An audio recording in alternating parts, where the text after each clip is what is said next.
యాదాద్రి భువనగిరి జిల్లా యాదగిరిగుట్ట శ్రీ లక్ష్మీ నరసింహస్వామి వారి ఆలయాన్ని మరింత అభివృద్ధి చేయాలని సంకల్పంతో ముఖ్యమంత్రి రేవంత్ రెడ్డి ఆలయ ట్రస్ట్ బోర్డు ఏర్పాటు చేయడానికి కృషి చేస్తున్నందుకు ప్రభుత్వ ఆలయ ఎమ్మెల్యే బిర్లా ఐలయ్య కృతజ్ఞతలు తెలియజేశారు. తెలంగాణ రాష్ట్ర ముఖ్యమంత్రులు శ్రీ రేవంత్ రెడ్డి గారు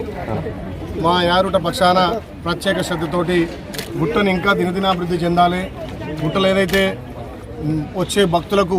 రాష్ట్ర నలుము నుంచి దేశ నలుము నుంచి తెలంగాణ తొలి తిరుపతిగా ఉన్నటువంటి యాదగిరిగుట్టను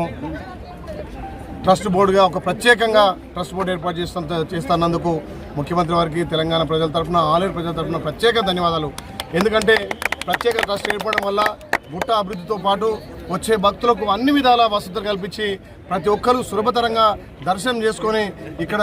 ఒకరోజు కూడా స్టే చేసి ఇక్కడ ఉన్నటువంటి పరిసర ప్రాంతాలను కూడా చూసి వాళ్ళ కుటుంబాలతోటి ఒకరోజు సేద తీర్చి ఆ స్వామివారి మొక్కులు తీర్చుకొని వాళ్ళందరూ కూడా స్వామివారి దర్శనం ఈజీగా చేసుకొని స్టే చేసే విధంగా గౌరవ ముఖ్యమంత్రి ఒక పెద్ద ఎత్తున బృహత్కథ కార్యక్రమం చేపడుతుండో దానిలో శుభసూచకంగా ప్రత్యేకంగా ట్రస్ట్ ఏర్పాటు చేసి దానికి మండలి ఏర్పాటు చేస్తున్నందుకు మా ముఖ్యమంత్రి గారికి ప్రత్యేకంగా ధన్యవాదాలు.